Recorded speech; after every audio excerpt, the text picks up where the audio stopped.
All right. So today we are talking about Hyatt rolling out ChatGPT across the company, which is a pretty big move. So the question is, are hotels finally ready for operationalize AI? That's a big word. Or are we still in the experiment phase? We'll also get into hotels trying to go fossil fuel free. JetBlue is pushing back on bankruptcy rumors, and a new outdoor brand tapping into the glamping trend. And of course, we're bringing back our game just to see how confusing hotel brands really are. Let's dive in.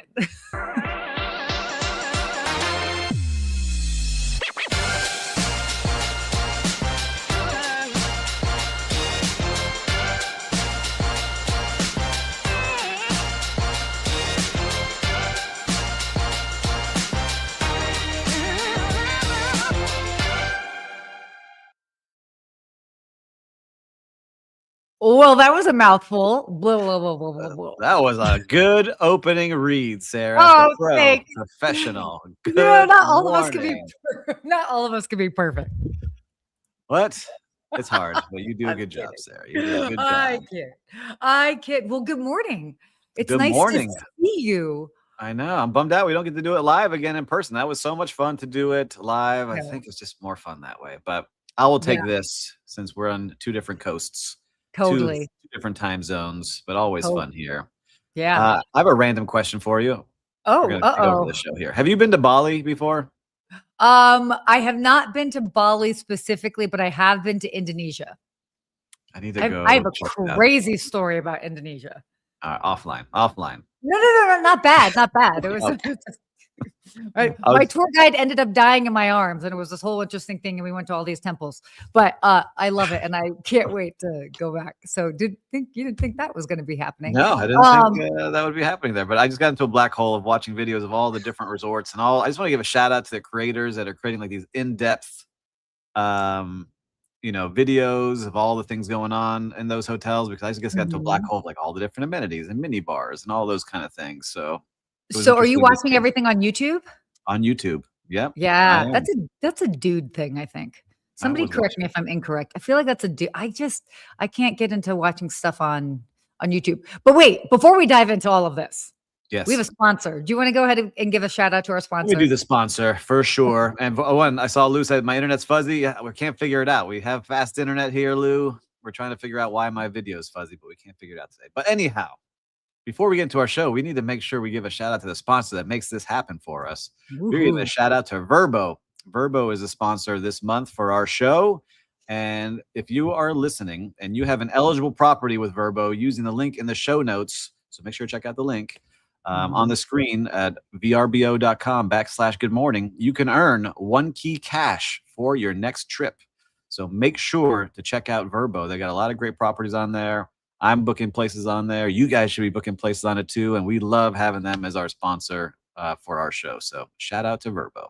Shout out to Vrbo. I've definitely had my clients book them before. So yeah, definitely. Well, that's cool. Okay, wait. So I'm just looking because I was doing some research. So anyhow, we got into a black hole about Bali and looking, I was like, man, they got some beautiful places. And I just wanted to see if they're as good as these creators are making it look. But anyhow, I've got a trip coming up. I started doing the same thing for Moab. I'm going to Moab this weekend. Excited to go check that out. Haven't been before. Cool. So if anyone has any recommendations, let me know. My dad and I are going for some adventure out there. You're going to have a lot of fun with that. I'm going on a last minute adventure with my mom. No way.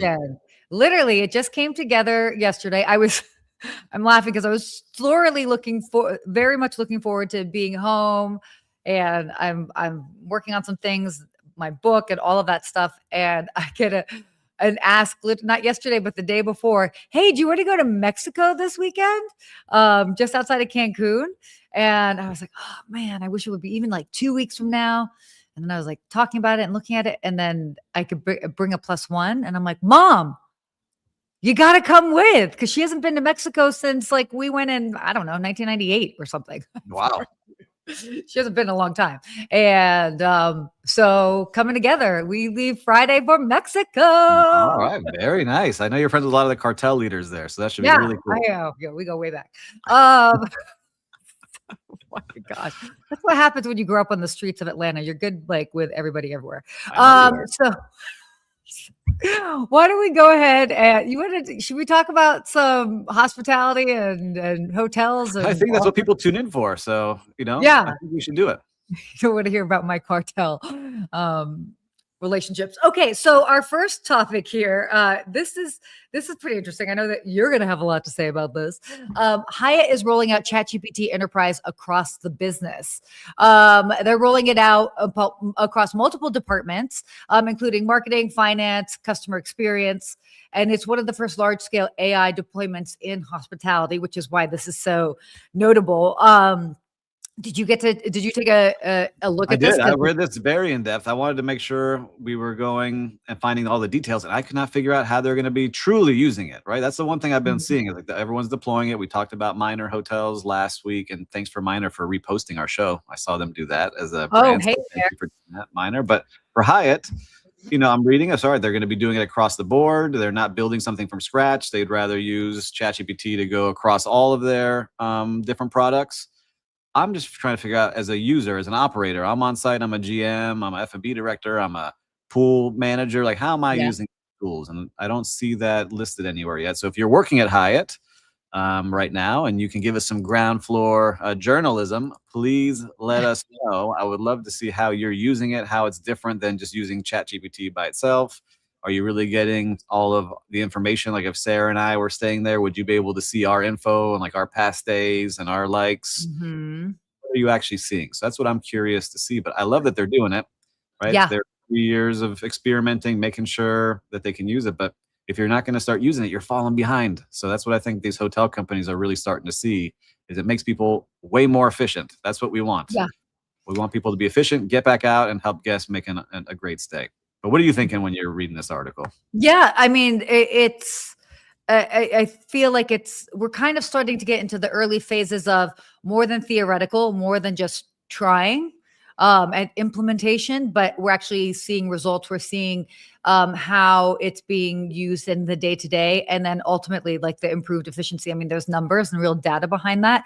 This actually quickly just reminded me of last week. So actually after our show last week, I was on a panel at C-Trade. I want to do a quick shout out to them talking about AI. So we had the CTO from Norwegian Cruise Lines, as well as the CIO of MSC Cruises, and we were talking about AI and how it's being implemented in the cruise industry. And so very similarly, the big conversation, and we even touched on this last week, is AI is great, but it's like, is the data centralized so that you're able to kind of more efficiently use AI to, whether it's aggregate all that information, but then end up acting on it and having the correct data.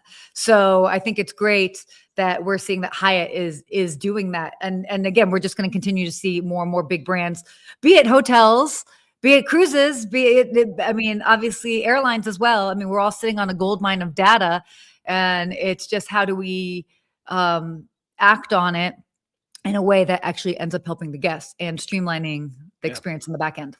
You did a great job on that panel. I was very impressed. Sarah did a great job. I hope they show that recording somewhere. But I liked one thing that I think it was the CTO of Norwegian said, we want to meet guests where they are. If they land on our website, just want to talk to the chat bot and get a question answered, great. If it's that they want to plan a whole vacation with us, we want to be able to do that for them. If it's something even bigger, they want to be able to do that for them. But what they don't want is you having to be on your phone when you're sitting in the hot tub with people from around the world. They want your phones away. It should be easier. It should be easier for the guests to use. So I like that. It really stuck with me on that part. The other part that I really think about is like when I saw this was like, all right, I'm going back to my days running. I always go back to the pool deck. That's where I got trained, in my young teens and 20s is could I use AI to say, all right, here are my cabanas for the day. I have Sarah coming. I do a quick search. This is what she ordered. Here's what you should suggest to her based off of her order preference. So I can do some smart upselling and make it feel personalized to Sarah. Say, hey, Sarah, I know that you really enjoyed the pina coladas last time. Do you want me to start that order for you right now with your favorite burger and the avocado on the side like you had? Those are the kind of things that I would love to see it start to be able to do. So when I do a pre-shift during the day, I have everyone's information that we can then start to personalize things very easily for guests. That's what I'm hoping we see more and more of for teams. Well, and I think we will, and I think the big conversation part from last week in regards to AI, and I think everybody can agree with that. It's not supposed to be seen; it's supposed to be felt. And so that's the whole thing with any sort of technology, but absolutely AI. And so kind of having it, working in the background. And I mean, Hyatt's done a great job as far as implementing it, and obviously very much focus on how it's improving, efficiency for the employees and the staff. But then, as also what Steve was just saying, meeting guests where they're comfortable. So they're not necessarily coming back from a Hyatt stay being like, man, that AI was amazing. That's That was the best day ever. Whoa, man, that was a great AI stay.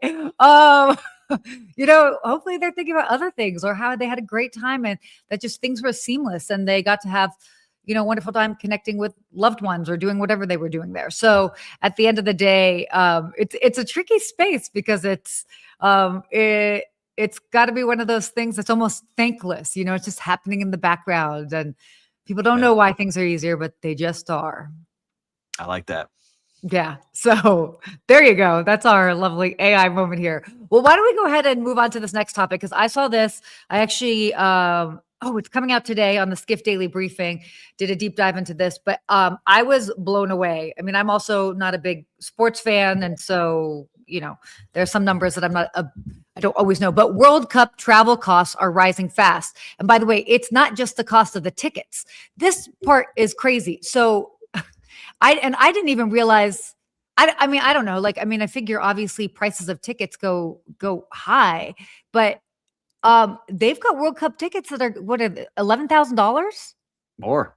Well, no. But I think the face value. Yeah, I mean, look, this is wild to see, and I think as we're talking about this, is the price of World Cup here in the United States. It's coming. I know we got games here in Miami. We got games where you are over in LA. Yeah. There's in New York. I forget the other markets where they're at, but just in the US, I mean, Kansas City, New Jersey. Prices, everyone is banking on it. Everyone wants to see that this comes through at a really high rate. I have even Vacation Rental World and our boutique hotels. The owners of those properties are like, why are the prices so low? I was like, because look, we need to get people in these rooms. They're not being booked and prices are going to be very high. We've seen people book them at very high rates. So people are booking them, but you also have the flights and the cars and restaurants are making certain kind of reservations you have to have. It's getting pretty nuts. And then I did a quick search on tickets, right? I wanted to go see Colombia, Portugal. Okay. Two major teams. They're playing here in Miami, which is a big draw. The nosebleed seats all the way at the top, last row, is $4,500 per ticket. So it'd be a nosebleeds. The ticket, for two with all the charges on there from Ticketmaster was almost $11,000 for the worst seats in the stadium for that game. Now we could go, you and I, to go see Saudi Arabia, Uruguay, and that's only $800 per ticket on the same row at the nosebleed. So I will keep my comments to myself on that. That's what's pretty crazy to see. How expensive these tickets are, and a lot of fans just can't afford it. So it's a lot of corporate companies, a lot of people flipping tickets. So I'm curious to see once we get closer how the tickets start to fall a little bit. Yeah, the ticket prices are definitely going to fall. Obviously, you'll have people that will be spending some big ones. In fact, I'm actually looking at tickets for my client. Thanks for the reminder. But tickets for the final, for example. Okay, so this is what was crazy. So we're not talking about necessarily even what's being sold on StubHub. $11,000 compared to 2022, where the highest for the finals were $1,600. What are we doing here? By the way, not only that, but just different things like how to get there, transportation. In New Jersey, with the MTA, normally from New York to MetLife Stadium in New Jersey would normally be $13 round trip, and now it's what, $150? I mean, look, I understand some things are going to be jacked up, but it's a lot. And what if a family wants to go? And then, I mean, oh my gosh, it's everybody, it just feels like late stage capitalism, guys. That's just where we are.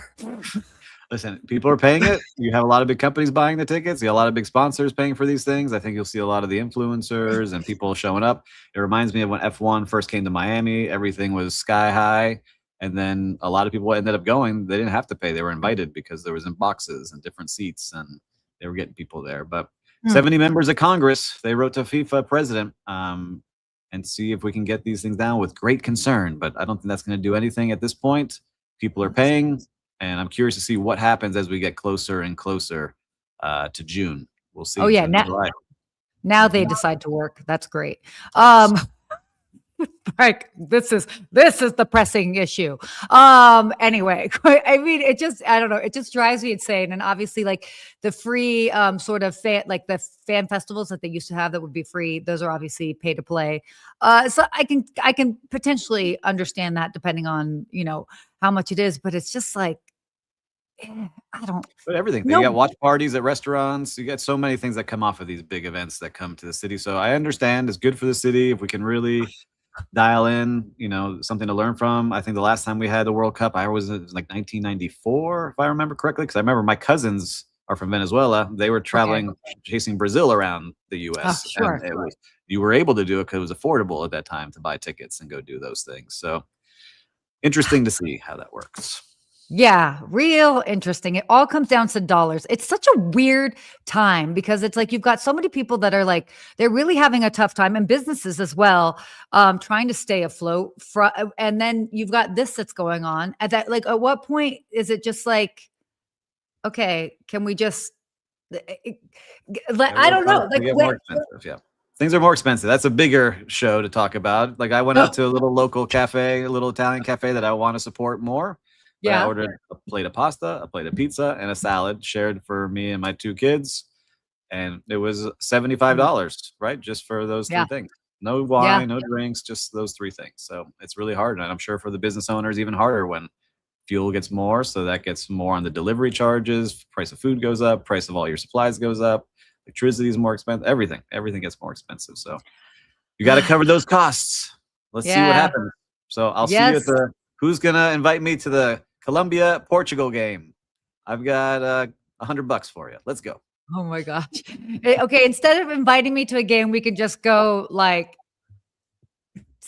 I don't know, go on a trip somewhere. How about that? That's a lot. That's cheaper. With that $8,000, you can travel around the world. Totally. We don't even have to fly business class. Anyway, let's go ahead and go on to our next topic here. Whew. All right. The Net Zero Club. Hotels are rejecting fossil fuels. This was interesting. And well, there was also an interesting article about like just even like SAF fuel with airlines. But I mean, hotels are moving towards fully electric and renewable energy operations. Obviously, the whole thing with it is like sustainability is real, but it's not quite widespread. I know this is a big deal for you, so please chime in. Yeah, this is a great article by Darren Graham over here at Skift, really in depth. It helped me understand it a little bit more because I know we've talked a lot about, you know, going green and, you know, having no fossil fuels on the cruise ships. And we talked about certain hotels that are now net zero. We talked about one in the past that's actually mentioned this article. I think called the Marcel. And it was just interesting to me, like this article. So Darren, good job, made me text my team saying, hey, what more can we do to get to net zero, right? Because we were still looking at using electricity. You know, can we go into more solar? Is there something more creative that we can do that we can get some, you know, tax relief from somehow to pay for? It really is out there. How do you do it? And I had another article not related to this. I was just kind of reading an article this morning with my coffee. Is Disney is now able to go fully solar if it wanted to, but hasn't pulled that trigger yet, right? So it's those kind of things you start seeing. We talked about the MGM hotel in Las Vegas doing it. So there's a lot out there to be able to do it. But this article really breaks it down. So if you have the chance to read this article, it goes in depth, really shows you what you need in your buildings, creative ideas, who's doing it, really cool menus that are showing like, hey, which things on the menu have the greatest impact on the environment with carbon labels. So if you get a salad, it's very low, but if you're getting that filet mignon, it's at the very high level. So it shows you what you're consuming. It's really interesting to me, this article, to see. But I'm curious for viewers and listeners, do you care when you're traveling? Is this something you care about? Are you still looking where your points get the most value, lowest rate, or are you really looking for something that is driving to net zero and trying to help the environment? I'm curious what everyone's seeing out there. But what do you think, Sarah, when you're traveling? I think it's a low. I mean, and coming from somebody who has an electric car, who prior to that had a hybrid car for many, many years, who I also vegetarian for a long time, if we want to really get into like just understanding as far as energy use and all of that. But that being said, I'm not necessarily making like if I mean, in all honesty, like if I'm booking a hotel, I'm not like, ooh, which one is net zero or super green. If it is, oh, it happens to be, that's cool. But like booking.com, I mean, they used to have the green leaf feature, but now that's been blocked. So it's interesting because there's like a little bit of a definition problem with it, or there's an inconsistency, I should say, maybe versus problem.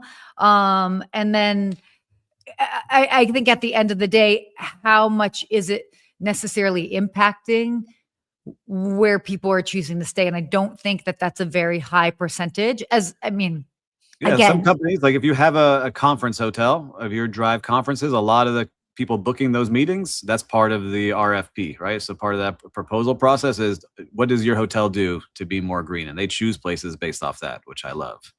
And I was part of those conversations in the past. And so now for me too, I'm looking behind me. I have bags and bags and bags of samples of compostable things, but none of them look good. It's how do you figure out how to make things look nice so you're not lowering the quality of the standard you're giving guests?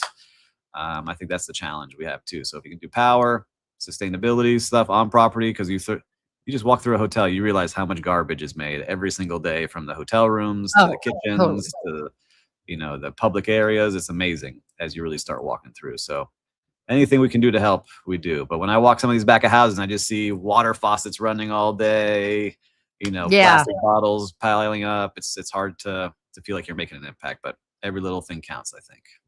Yeah, no, it definitely. I mean, it's crazy when you actually think about how much waste we as individuals produce. I got 2 compostable cups on my desk right now. Maybe I just used one. Yeah. No, it's it's definitely interesting times indeed. That whole thing that you were even saying about like Disney. So wait, is that correct? They have the capability. Yeah, they said this morning. I was reading the headline, right? I didn't read the full article, but they have the capability to go fully solar now. So and then they haven't, because they've been too busy laying off people, or I don't know. I'm kidding. Sorry, I'm just real feisty today. Fired up today. Sarah for the people. Sarah for mayor. Let's go. Sarah for the people. Anyway, whatever. Love Disney, but make different choices. So why don't we go on to our next topic here? Don't blackball me, Disney. Don't blackball me. I still have a couple more years that I let go. It's okay. So oh my God. They're knocking on my door. Sorry. Oh my gosh. We can't live in today's age and not have an opinion. So Best Western Hotels, they jump on the outdoor trend. Oh, this is another topic that is so perfect for you. They are jumping on the outdoor trend with a new brand.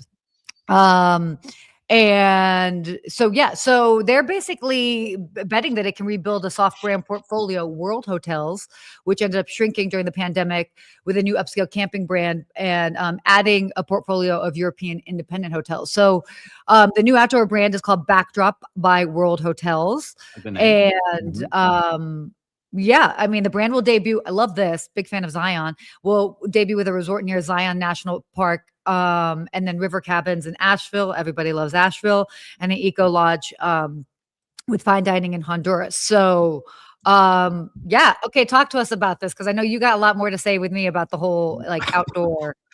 Well, one, I love seeing it. People are like freak out, like, Steve, there's another brand coming out outdoor. It just shows that more and more people want to experience this thing. And for those that don't know, what Sarah's mentioning too is I'm building a landscape resort right now with my partners called Bahia Miami, and you could see it on Instagram. If you're not following us, go take a moment and follow Bahia Miami on Instagram.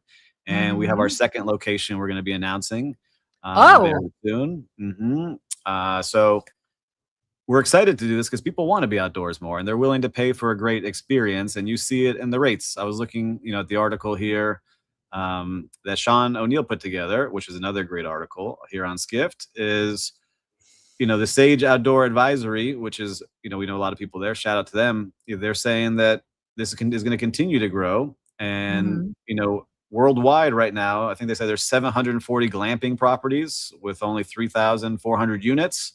And operators tend to be smaller, typically 5 to 15 units. That's what we're building in the 20 to 40 range. But people are paying up to $250 a night on average at some of these. Yeah. There's a big range now of this what's considered glamping and outdoors. But the top ones under campus is getting $600 a night, and that's just straight up a tent.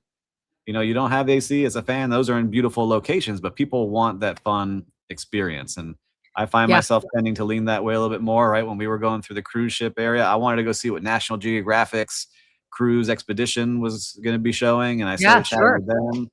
And more people are traveling that way. They want to have real life experiences, reconnect with nature, be outdoors. And you're starting to see it with the developments that continue to grow and bigger brands in it. Because now we have Hilton, Hyatt, we're talking about Best Westerns in there, Marriott's in there. Everyone's in this space because they know this is what people want. So it will continue to grow and expand. I just want to make sure we don't get to the point of it getting to a place where people test something out that's not a top. They just went for a money grab and they go and they didn't like it, and that's what they're going to have in their mind as an outdoor experience, right? Kind of like when you go to one of these terrible Airbnb properties that really make it not a good experience for people in vacation rentals, or a hotel that's terrible and I'm never going to stay in that brand ever again. So okay. So Paul Manzi actually brought this up. I was about to say this. I was like, where does the market get saturated? I do like that a lot of these properties tend to be a little bit smaller and more intimate. I think that also makes sense for what it is and the nature, no pun intended, of the experience. But there's definitely far more room to grow. Let's be honest. How many people know how to pitch a tent? But they want that experience. Exactly. No. Maybe Will in the background does, but for sure I don't. And I more so, if I think about the average American, they absolutely do not know how to pitch a tent or do many things. But that being said, obviously people want that proximity close to nature. And I think just as people are looking for different ways to have experiences that are meaningful. By the way, I think, and this is part of a bigger trend that we're seeing not only domestically, but globally. Like when it comes to hospitality, the big trend is meaning, and people want meaning. And part of meaning is also being out there and exploring the world in different ways. And so this trend is just going to continue to grow. And I'm here for it. Like this. I want to be outdoors, but I don't want to be in a tent that has mosquitoes buzzing around. I would like to have the outdoor experience, beautiful, but then get in my cozy bed, with the great linen, some AC, great amenities in the room, maybe a spa just down the little trail. Yeah. That's my kind of travel. But I think that's what we're going to see more and more of, is some of these really unique high-end experiences, and people are going to lean into it more. Yeah, definitely. I'm here for it. So, whew. Oh my gosh, I feel a little heated today. Why don't we get into our, Will is mountaineering, the mountaineering master. That is correct. That's right. Producer Will. Correct. He's doing big things on the mountains. Yes. All right. Should we go on to our final little? Do we have another topic? What do we got today, people? No. Whose brand is it anyway? Oh, that's right. Sorry. Hold on. We need our graphic. Dun, dun, dun, dun, dun, dun, dun, dun. Whose brand is it anyway? The game show that I like to get music now. We need to find out what brand is the parent company for Design Hotels. So listeners and viewers, who owns Design Hotels? What big brand has this brand underneath it?